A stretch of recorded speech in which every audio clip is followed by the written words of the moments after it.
Olá, pessoal! Estamos aqui em mais um episódio aqui na Daporte Academy. Esse é o terceiro episódio e hoje eu trago para vocês um profissional do mercado financeiro que é meu amigo. Daqui a pouco ele vai se apresentar. Mas antes dele se apresentar, hoje eu quero pedir para o Mário se apresentar, né, gente? Porque já tem dois episódios que eu esqueci, né, de É, pedir para ele se apresentar. Então, Mário, conta um pouquinho da sua trajetória no mercado financeiro para gente.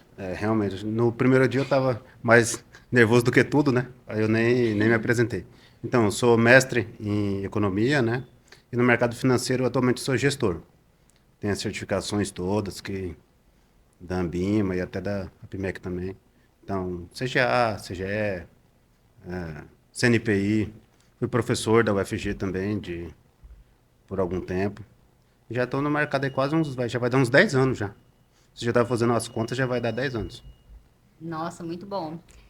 Eu sou a Daniele Porto, então, né? Sou consultora de valores imobiliários. Também estou no mercado financeiro já tem 18 anos. O tempo passa, hein, Mário? A gente não pode ficar falando Sim. isso, né? Porque aí entrega a idade. Mas vamos lá, então. Vamos ao nosso convidado, que é o meu amigo, o grande Arthur. Arthur, muito bem-vindo. Muito obrigado por ter aceito o convite de estar conosco aqui hoje. E eu gostaria que você se apresentasse para o nosso público. Eu que agradeço, Dani, pelo convite, ao Mário também. É, é muito bom estar aqui conversando, batendo papo com amigos e num assunto que a gente gosta, né, de falar, que é o mercado financeiro. Eu, talvez eu seja o que tem menos tempo aqui de mercado financeiro, né? Eu comecei no mercado financeiro em 2020, né, como investidor, ali no meio da pandemia, né? Na época eu estava empresário. E a pandemia veio e deu aquela surra, né? Os Deu. empresários, muitos sofreram, muitos fecharam. E nessa época eu, eu resolvi estudar, né? Minha empresa estava passando dificuldades. E por incrível que pareça, no final eu ainda consegui vender a empresa, né? No meio da pandemia, né? Eu me estruturei, estudei, me reestruturei e vendi a empresa. E aí eu fui me dedicar a esse mercado financeiro que toda a vida sempre me encantou. E aí eu fiz a minha formação. Eu comecei como educador financeiro. Fiz formação de educação financeira. Depois eu fui para o planejamento financeiro e comecei a atuar nesse mercado, né, com uma empresa de São Paulo. E aí, para melhor atender os clientes da educação financeira e do planejamento, aí eu tirei a certificação da Ancor como assessor de investimentos. Então, minha caminhada é desde 2020 para cá. Nossa, é muito legal assim ver você contando a sua trajetória, porque é muito comum, às vezes a pessoa ela entra no mercado financeiro estudando, se apaixona e depois se torna um profissional do mercado. Então, assim, sua história é muito inspiradora. Eu conheço muitos clientes que viraram colegas de trabalho seguindo mais ou menos essa linha. Muito legal mesmo. Bacana. Muito bom E mesmo. uma coisa que você falou que eu achei curioso, você falou, eu estava empresário. É, Né? exatamente, né? Eu já fiz bastante coisa na vida, né? A minha primeira formação é veterinária. Eu me formei como veterinário. Estudei, cheguei a ser professor da universidade nessa área, mas não era algo assim que me brilhava os olhos, né? Eu fiz a questão da veterinária por conta de família e tudo mais. Mas depois eu me resolvi e falei assim, agora eu vou fazer o que eu quero, o que eu gosto, e eu entrei no mercado financeiro. Mas entre a veterinária e o mercado financeiro, eu, eu tinha uma empresa, né, uma indústria, uma fábrica de cortinas. Tudo a ver, né? Tudo a ver. Veterinária, depois Aí tu cortina já tava, e agora o mercado de financeiro. repente você falou, não, eu era veterinário. Não, aí de repente você ia falar alguma coisa que era uma empresa do ramo de veterinário. E Aí não não, é de era, cortina. e não É. era, era de cortinas, né? Na época eu estava com um recurso, né, que eu vinha guardando e poupando por um tempo, buscando oportunidade. E aí eu encontrei, via Sebrae, uma oportunidade uma abertura, né, um nicho de mercado, uma lacuna que tinha no mercado aqui em Goiânia.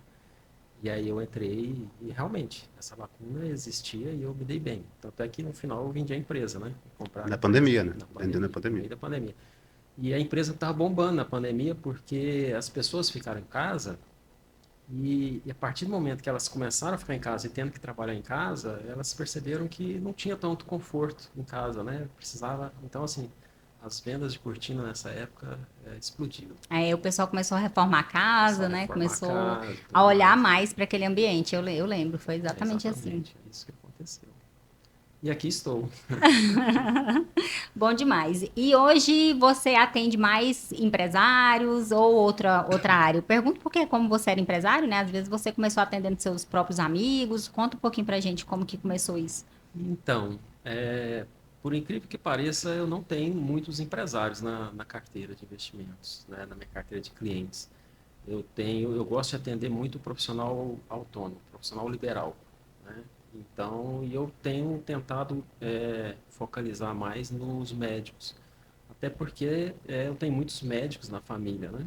Então, eu sempre cresci no meio de um monte de médicos e então eu sei da dificuldade que o médico passa no dia a dia, né? Porque ele depende 100% da força de trabalho dele. Se ele para de trabalhar, ele para De de faturar, de receber e receber, é bem né? complicado. Então, controle financeiro para médicos é realmente desafiador. E aí, observando meu pai médico, meu irmão médico, primo médico, todos com as mesmas dificuldades, né? Sempre endividados, e aí eu comecei a estudar essa área. Então hoje eu concentro mais médicos, mas tem todo tipo de cliente na carteira, né? Tem empresários também, tem funcionário público, mas eu gosto de atender médicos porque a gente consegue entregar uma solução, uma transformação de vida bem interessante para eles. É, e o fato de você ter médicos na sua família, você consegue entender melhor, né? O dia a Exatamente. dia, né? Do que faz sentido para ele ali, e até para personalizar, né? O atendimento mesmo, o planejamento ali da vida dele, da vida financeira dele. Então, é muito bacana essa área. Que você, esse nicho de médico, eu percebo assim que é um profissional que ele ganha bem e Sim. na maioria das vezes ele não sabe administrar o dinheiro e acaba se perdendo ali nos gastos, né? É. O médico, algumas especialidades ganham mais, outras menos, mas no geral, né, os médicos eles têm uma remuneração interessante e da mesma medida que eles ganham bem, eles também gastam bem, né? Então, a maioria quando chegam me procurar é porque eles ficam assim, Arthur, O eu que que ganho eu faço? bem, o que que eu faço? Eu não sei para onde está indo o dinheiro, e Há não uns está anos, sobrando e eu ganho bem. alguns anos atrás chegou um caso ao nosso conhecimento. Eu não chegou a ser cliente da empresa, não. Mas era isso, era um médico que ganhava muito bem. Ele era endividado, assim, quase que 2 meses para frente, vamos supor. Ah, Em sim. janeiro ele já estava devendo fevereiro e março. E muitos fazem contas em plantão, né? Vai trocar de celular. Quantos plantões eu tenho que dar para poder pagar o celular? Eles vão fazendo conta assim. E aí não tem um planejamento, né? Eles ficam, vou dar plantão, mas até quando você É vai a dar corrida dos plantão? ratos, né? Na vida é a corrida dos ratos. Eles estão sempre arrumando dívida e trabalhando e termina de pagar uma, já entra em outra, mas e a vida vai passando. E até ele pode ficar defasado, né? Seguindo essa logística. Porque, querendo ou não, a ciência médica ela avança também. Isso, Se você só faz é, plantão e não estuda, você fica paralisado no tempo também. existe esse E risco. perde. É porque ele precisa se dedicar, né? Reciclar, estudar, fazer especialidades. Então, realmente, se ele ficar ocupando o tempo só trabalhando, correndo atrás de pagar os boletos, as dívidas que ele faz, a vida passa. E às vezes chegam casos até a mim de médicos aí já com mais de 50 anos e que já está cansado, já querendo pensar em aposentar e não tem nenhuma reserva financeira. Então, já é bem complicado Nossa, trabalhar com isso. demais. E quando, né, vamos supor, no caso de médicos, quando o pessoal chega até você, né, o doutor chega até você, como que você começa a analisar ali para apresentar os investimentos para ele? Como, você tem alguma técnica que você usa, alguma coisa que você segue? Primeiro você faz uma reunião, conversa com ele ali para entender o momento de vida dele. Como que você aborda isso? O início, né, a anamnese, que a gente chama, né, o primeiro contato com o cliente, às vezes eu nem falo de investimentos, né, não cabe falar investimentos, apesar de que eles já procuram, já chegam perguntando qual que é o melhor investimento, né? Engraçado eles perguntarem isso, né? Até no outro episódio eu Foi. falei que era uma das perguntas que a gente mais escuta é essa. São as primeiras perguntas. E aí, você que trabalha no mercado financeiro, o que tem de bom? Qual que é a bola da vez? Qual que é a bola da vez? E aí, não é assim, né? O produto, ele vem muito depois, né? O produto vem para casar com o planejamento. Então, nesse início, é o momento que eu vou conhecer o momento de vida, a idade, o quanto... eu gosto de analisar primeiro as questões operacionais, né? Qual que é a renda do médico ou da família, quais são as despesas que ele tem, se ele está endividado. Então, a gente faz esse início, a gente apura essas questões. Depois, a gente vai trabalhar questões de momento de vida, quais são os projetos, tem filhos, né? Porque se tem filhos, a abordagem é uma, se não tem filhos, a abordagem é outra. Quando pensa aposentar, se está perto da aposentadoria, como às vezes acontece, médicos já de longa data de carreira, já no finalzinho, aí que vão procurar, porque percebem que não tem ainda a segurança financeira. Questões também de comportamento, né, que é importante avaliar essa questão do comportamento.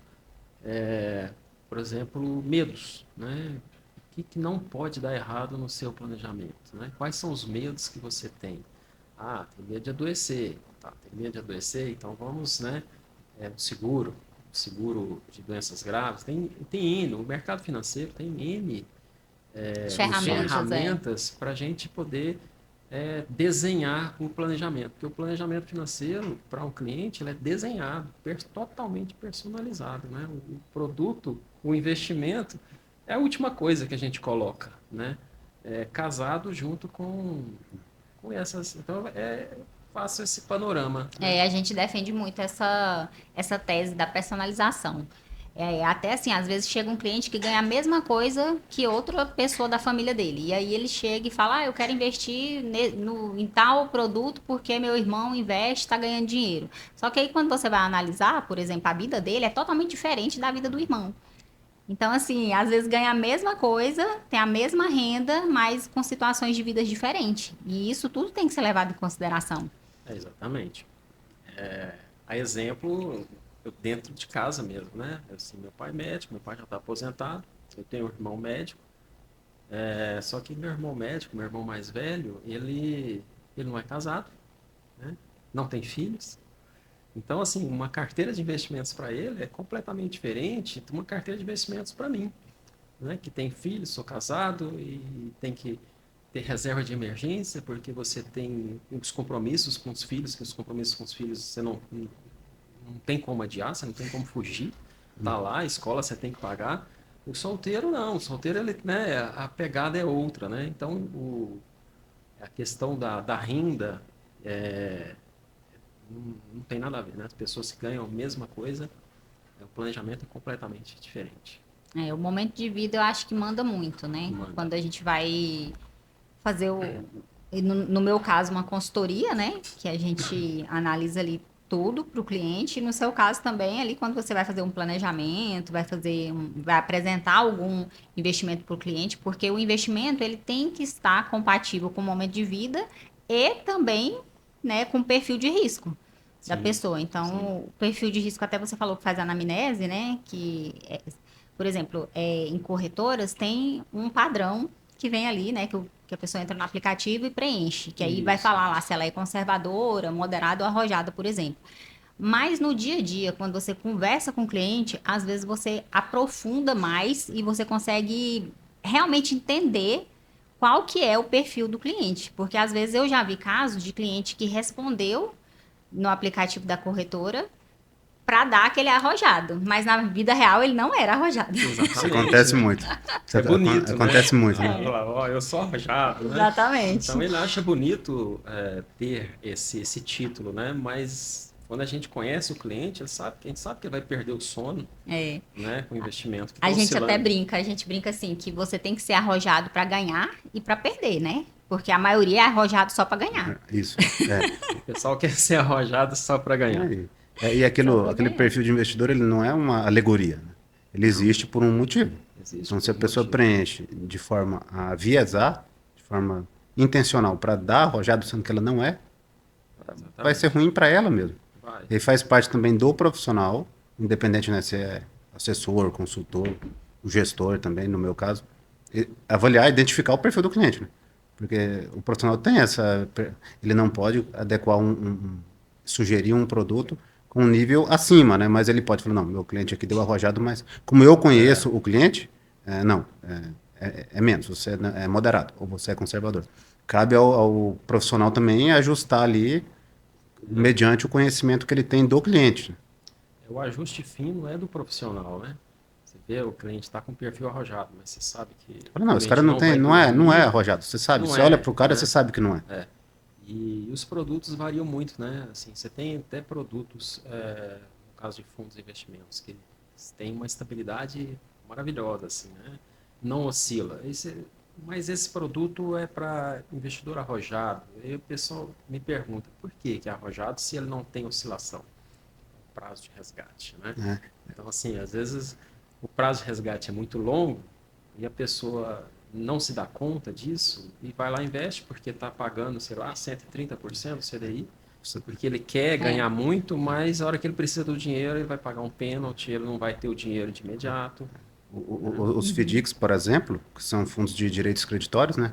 Eles se enquadram praticamente 100% no que você falou. 100%. Porque ele, em tese, ele é renda fixa. Então, o valor da cota dele quase não mexe. Às vezes é até fixa, porque ela não tem marcação, né? Não tem atualização Não tem. diária. Exato. E é mais ou menos isso. Ele tem papéis altamente agressivos dentro da carteira. Então, quem compra, fala, poxa, o gráfico ele é retinho. Ele sobe quase que ele... Só que se ele der um evento de default, né, de calote, Acabou. vai para o espaço, aquilo vira zero rapidinho. Vira zero rapidinho e, sei lá, 90 dias, 180 dias para resgatar, vira passageiro. Eu sei que o acompanhamento profissional faz muita diferença, justamente nesse momento, né? Que às vezes a pessoa olha ali o gráfico, igual o Mário falou ali, né? O gráfico tá tudo retinho, tudo bonitinho, né? Mas tem muita coisa a ser analisada ali por trás, né? E aí, até complementando, não é que é uma classe ruim, não. É uma classe muito boa e tem Sim. o seu propósito. E, inclusive, ela dinamiza muito o mercado, assim, de antecipação e tudo mais. Só que tem que ser colocada para o cliente com muita cautela, sabendo o que está fazendo. Exatamente. Eu costumo falar que investimentos, né, os produtos que a gente tem disponíveis, papéis de renda fixa, fundos, são perecíveis, né? Investimentos são perecíveis, né? Uma coisa que está boa hoje, amanhã o mercado virou, o ciclo econômico virou, passa a ser um investimento ruim, né? Então, assim, quando a gente olha para o cliente, que é o que é recomendado, produtos você compara, você tem gráficos, é fácil de vender, e o mercado, muitas das vezes, ele erra nesse aspecto, né? Ele foca muito no produto. Mas não é nem tanto, eu não acredito que o mercado tenha má fé, mas é porque é mais fácil. É muito fácil você pegar produtos, né? Igual você falou, você olha no gráfico, tá bonitinho, você Pagando muito. tá pagando bem, você compara ali nos sites que compara, bota troféuzinho, medalhinha para um e tal, a pessoa escolhe dessa forma, né? Mas, então, assim, produtos você compara, você vende, mas a vida do cliente não. Não E tem como, né? eu vou até puxar a sardinha para os analistas, que eu tenho a certificação dos analistas. Hoje eu não tô atuando, mas vou puxar a sardinha para esse segmento também. Comparar ativos é uma atividade extremamente peculiar. Você tem que saber o que você está fazendo para não fazer uma comparação descabida. Tem De coisas repente que você não fala, são de repente você fala, comparáveis, né? poxa, esse é muito bom, ele é melhor do que o outro. Às vezes aquela comparação nem poderia ser feita devido a características dos ativos. Exato. Então, igual você falou, esse é muito bom, bota uma medalhinha lá. Tem que ter muito cuidado na hora de colocar essa medalhinha. Às vezes ela não deveria estar lá, às vezes ela deveria, às vezes é até melhor, às vezes não. Exatamente. Tem produtos que nem são comparáveis, mas a pessoa consegue a ferramenta que compara, ele acha que pode comparar e É o famoso, como é que fala, Mário? Comparar Laranja com banana. laranja com banana. É isso aí. nada Tem que a ver, comparar né? laranja com laranja, né? Laranja, sim. Exatamente. E isso que você falou também é importante. Até acho que é o Mário que usa muito essa expressão quando ele vai fazer as análises dele, que é, como que fala, Mário, que você fala? A visão de retrovisor? Quando você analisa só o passado do ativo. Isso, exato. Claro, os dados que você dispõe para avaliar um produto, obviamente que são do passado, a gente não tem bola de cristal. Não tem. Mas tem que entender até que ponto isso pode ser extrapolado, dado o cenário atual e o cenário esperado. Quer dizer, o passado, ok, você avalia muita coisa, mas tem também que ter a sensibilidade para ver se isso é aplicável para a condição que o mercado está desenhando a nível de futuro, né? Sim. É o que aconteceu no passado, ok, era o que tinha, só que foi passado. Tanto é que a mensagem está lá e eu gosto de ler e reforçar para o cliente, né? Rendimentos passados não são garantia de rendimentos futuros. Então, a gente não pode viver olhando o retrovisor. É o tem que olhar pra disclaimer, frente. toda análise tem É explícito. interessante, essa análise para o passado é interessante para você ver a capacidade do gestor. Isso, Né? Você avaliar, aí que é o ponto. Um gestor, veio a pandemia, como que esse fundo reagiu à pandemia? E você vê que não... Quanto tempo que ele demorou para se recuperar, né? Quantos anos de mercado que esse gestor tem, Exatamente. os fundos que ele é responsável, como que foi o desempenho. Quando teve algum aspecto ruim do mercado, como que ele reagiu. Perfeito. Ele foi melhor que a média, ele foi pior do que a média. Olha um pouco O isso. histórico do fundo serve para isso, né? E aí, Arthur, eu vou até puxar a sardinha aqui pro meu lado, né? Também. Que, como consultora, a gente analisa os produtos de vários bancos e compara e a gente pode emitir um parecer daquele produto, por exemplo, para o cliente ali, né? E eu trabalhei numa empresa, e até o Mário trabalhou comigo lá uma época, e o Mário era o responsável de fazer as análises técnicas na época para fazer esses pareceres, né, Mário? Isso, lá era uma consultoria voltada para os regimes próprios de previdência, né, os RPPS. Então lá eu fiquei durante 5 anos quase à frente da parte de inteligência de mercado da empresa, digamos, de desenhar cenários para as carteiras de investimentos para os clientes e também parecer técnico dos fundos. Tipo, esse está aprovado, esse não. Basicamente eu que fazia isso. Na área de previdência. De regimes próprios. E aí eu falo porque a gente estava entrando no assunto de fundos, né? Então, assim, o Mário, ele é ainda, né? Especialista em análise de fundos, principalmente de fundos. Agora eu estou no outro lado da mesa, agora eu sou o gestor do fundo. Antes você estava jogando a pedra nos caras. Eu tava. Isso, agora eu tenho pedra sendo jogada em mim. Tá desviando das pedras, né? Isso, O mundo dá voltas, né? Essa é a parte bonita do mundo. Isso. E aí, uma das principais coisas que eu lembro que o Mário gostava de analisar era o histórico do gestor mesmo. E até tinha um gráfico que você olhava muito, né? Aquele de drawdown, é assim que fala? O drawdown. Drawdown. O período de perda máxima, quanto tempo Sim. ele demorou para recuperar. recuperar da pior perda. Uma das coisas, né, que a gente fazia. A gente fazia muita coisa. Esse é um deles. E não só isso, mas comparar isso com a média do mercado. Porque às vezes o cenário está dado pelo mercado. Sim. Às vezes ele recuperou, mas é porque o mercado ele foi junto, isso, né? tem que ver se ele foi ou melhor ou não que o mercado. Porque às vezes foi sorte. Acontece. E às vezes acontece muito. Acontece. Tem muito que não sabe nem o que está fazendo. Ele melhorou porque o Quando mercado... ele vê, opa, melhorou. Opa, voltou. Inclusive, na época da pandemia, a gente analisou alguns fundos que tiveram início na pandemia. E aí, o que aconteceu? Que a gente chegou a perceber, né? Ele nasceu na pandemia. Então, ele nasceu no momento que estava tudo descontado ali. Então, ele pegou uma crescente e você não tinha histórico para avaliar ali por muitos anos. Então, você analisava ali para frente de 2 anos, o fundo estava com um gráfico inclinado. Assim. Maravilhoso. Tinha fundo de ações que foram criados logo ali após aqueles circuit breakers, onde a bolsa caiu, sei lá, 10, 15% em um dia. Compraram tudo descontado. Aí os bancões abriram fundos bem assim no vale, né, do Ibovespa. Aí você comparava com fundos mais antigos, Ele ganhava de todos. Ganhava de todos, mas foi o momento. Qualquer um que comprasse ali ganharia. Mas por que eu estou trazendo essa visão? Porque o investidor iniciante que não tem experiência, ele vai olhar só para o gráfico, no máximo. Se ele conseguir ler o gráfico, né? Ele vai olhar ali e vai ver, nossa, esse fundo aqui tá muito bom. Né? Vai se enganar, e ele vai entrar.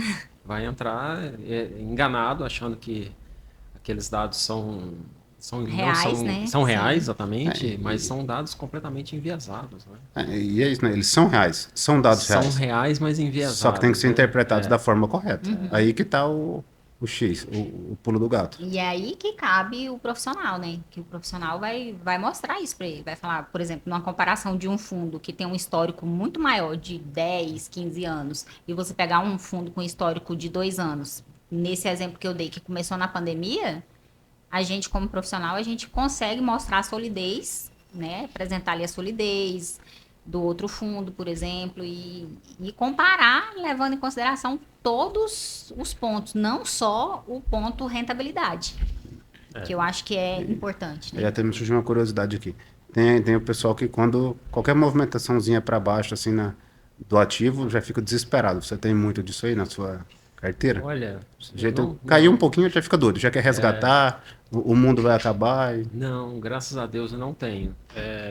Porque eu tomo muito cuidado com os clientes, né, nesse quesito. A maioria dos meus clientes, eles têm pouca exposição na renda variável, até por causa do perfil mesmo, né? Sim, Eu tenho alguns que têm, né, um percentual na carteira, mas quando eu começo a colocar esse percentual na carteira, e é de forma gradativa isso, é muito bem conversado com o cliente, né? Ó, isso aqui vai oscilar, vai acontecer isso. Então, essa conversa, essa preparação e mostrar o histórico, mostrar como que funciona a renda variável, é importante para ele, na hora que acontecer, ele já saber que iria acontecer. e vai acontecer, E né? vai acontecer. Mas todos eles perguntam, né? Assim, deu uma oscilada, e aí, tá tudo bem? Tá tudo bem, tá tudo certo. É ruído, né? Não tem motivo para a gente se desesperar, não. Tem uma graninha aí, vamos aproveitar a oportunidade e comprar mais. Então, cada caso é um caso, né? Então, Sim. mas eu tenho poucos casos assim de clientes perder o sono, desesperar. Graças a Deus eu nunca tive, não. Mas cliente, final de semana, mandar mensagem, Então, a gente tem acontece. um colega em comum, o Mariel, né? E esse colega fala o seguinte: se o seu cliente não está conseguindo dormir direito, é porque ele não está enquadrado no perfil de risco Não certo. está enquadrado.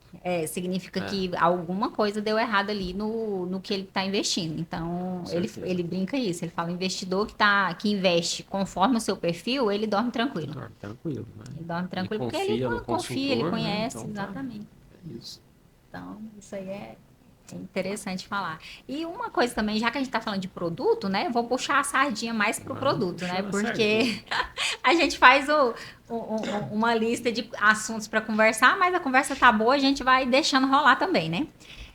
Uma coisa que eu acho importante falar é que às vezes o cliente, principalmente o cliente iniciante, ele leva muito em consideração que a renda fixa é 100% seguro e que ele não tem risco de perda. Então, a gente estava até falando aqui da renda variável, né, das oscilações. Mas a gente também tem oscilações na renda fixa também. E que, às vezes, o investidor, ele entra ali num título público com vencimento longo e não tem muito conhecimento. E aí, quando vem a volatilidade, ele assusta também, sabe? Até queria que o Mário falasse um pouquinho sobre isso. Isso é interessante, porque o risco, por exemplo, você deu o exemplo do título público, né? Pegando o título público. Tem os privados também, mas se você carregar até o vencimento, de fato que, ok, o governo vai lhe te pagar, a menos de alguma coisa extremamente catastrófica, você vai receber o seu dinheiro. Só que, via de regra, tem que estar preocupado em possibilidade de resgate antecipado.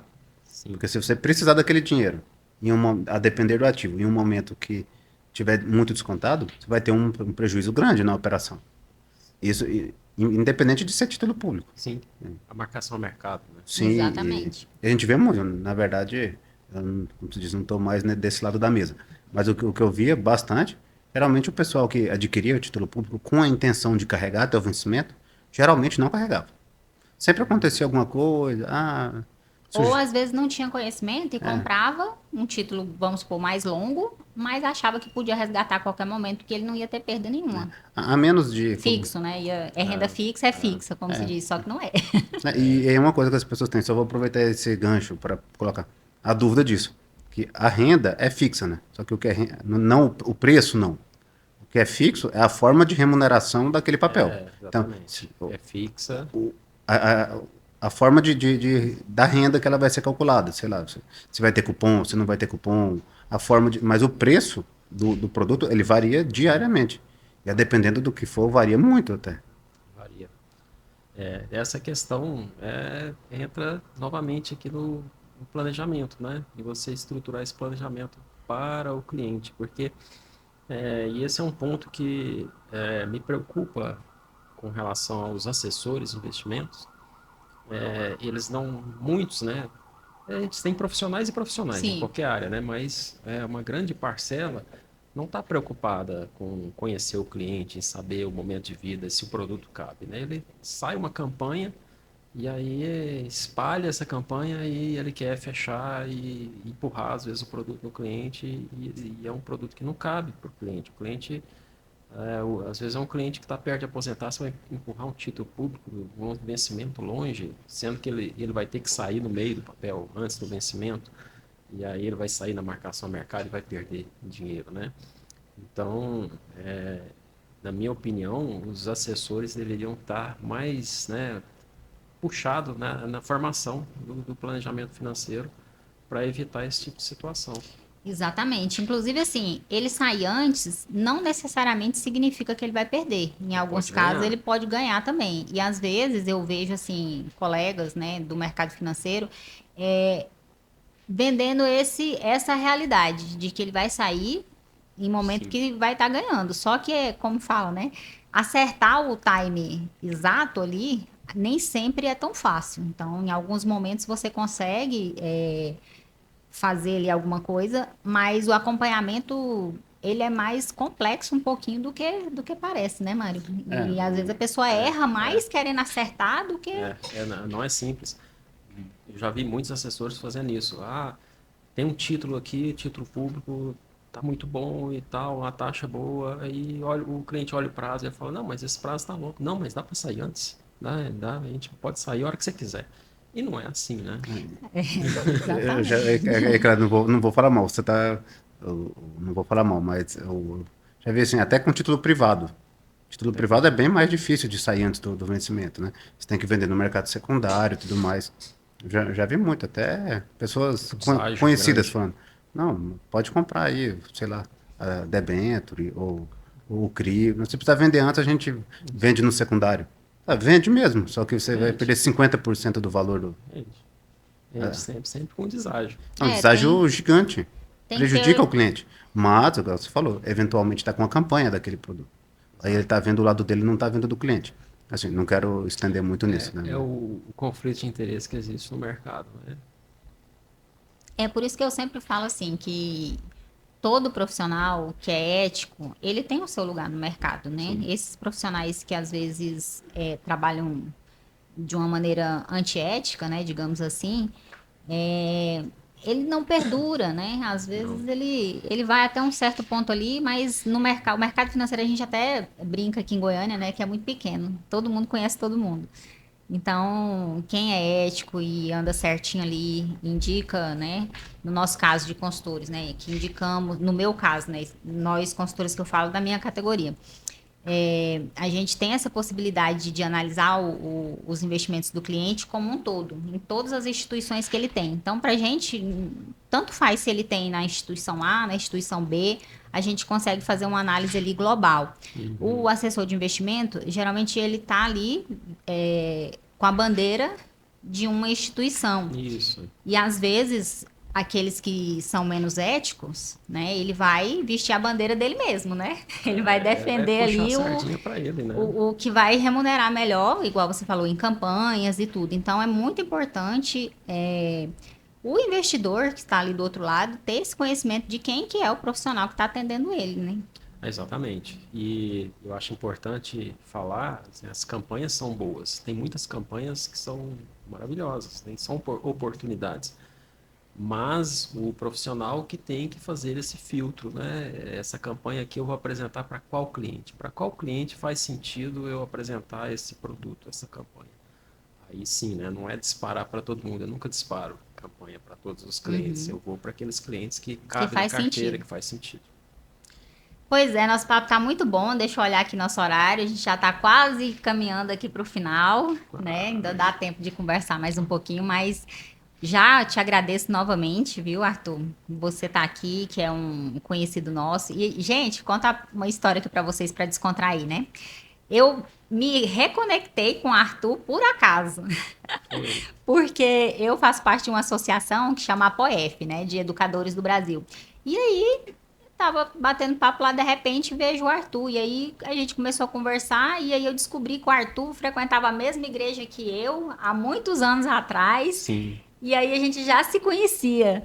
Então, assim, esse reencontro foi muito bacana, Arthur. Eu gostei muito, foi... E aí, quando eu conheci lá atrás, você não era do mercado financeiro, né? Não, quando a gente. Que Quando eu foi exatamente a é, história que você falou. exatamente, onde eu não estava no mercado, mas eu acredito que o universo ele trabalha, né? Ele faz esse movimento e as coisas acontecem quando elas têm que Tem que acontecer. acontecer. E quando eu percebi que ele estava no mercado financeiro, que a gente começou a conversar, eu falei, cara, o Arthur tem que vir no podcast, ué. Arruma um lugar na sua agenda aí. E foi difícil, viu, gente? Difícil, tô negociando com ele um horário aqui para vir, mas que bom que você deu um jeitinho, né? Ah, sim, eu sempre tive essa curiosidade, né? Esse aqui é o meu primeiro podcast, né, gente? É o primeiro de muitos É aqui, o né, Mário? primeiro. Toda vez eu acho que é o primeiro, porque eu sempre Suando, eu sempre tô preocupado. suando E se- frio. Sempre tô bem, quando é para vir para cá eu já começo a ficar... É, é, pois é, mas eu espero que melhore. eu espero, né? Eu espero, vou acreditar em você, viu, Dani, que vai ficar bom. Mas eu Ai, já tô gostando, assim. Apesar de ser primeiro, e eu nunca ter tido um podcast, nunca participado, eu tô tranquilo aqui, tá gostoso o É. bate-papo. Eu achei que fosse algo assim Tenso. mais tenso, mas não, tá bacana. ai, que bom. É bom te ouvir falar assim que tá tranquilo, tá conseguindo Já ficar quebrou à o gelo, né? vontade, né? Então, Que o intuito é esse, é fazer com que o convidado se sinta bem à vontade mesmo, que aqui é um bate-papo sem compromissos mais assim sérios, né? Eu falo porque no mercado financeiro tudo é muito formal, né? Às vezes. tem. E aí quando a gente troca uma ideia assim numa mesa, né? A gente está conversando aqui igual a gente conversaria em outros lugares, né? É, um bate-papo. Um bate-papo bem descontraído Tranquilo, entre amigos. entre amigos. É isso, então. Queria te agradecer. E onde que o pessoal te encontra nas redes sociais? Deixa aí já suas considerações finais. Assim, o meu Instagram é @arthur.freitas, com dois S, um S no final. Eu estou, né, no escritório Wiser, que é da bandeira BTG. Então, se buscarem na internet Wiser, seja wiser.com.br, vocês vão encontrar lá o escritório que eu estou vinculado. Perfeito, então. Mário, já tem rede social? Não, já é a segunda vez que eu sou cobrado nisso, mas eu ainda não avancei nesse aspecto ainda. Quem sabe pro próximo. Perfeito, Vamos lá. então. E eu, pessoal, sou a Daniele Porto, também me sigam lá no Instagram. E sigam também aqui a da Porte Academy, a gente traz conteúdos focados em investimentos, no mercado financeiro, em tudo que faz sentido para o planejamento também. E o nosso objetivo é conectar você trazendo mais conhecimento, né? Porque eu sempre falo, né? Conhecimento abre portas. E se você tem conhecimento, você tem condição de tomar melhores decisões, melhores escolhas. Então é isso. Espero vocês no próximo episódio e até mais.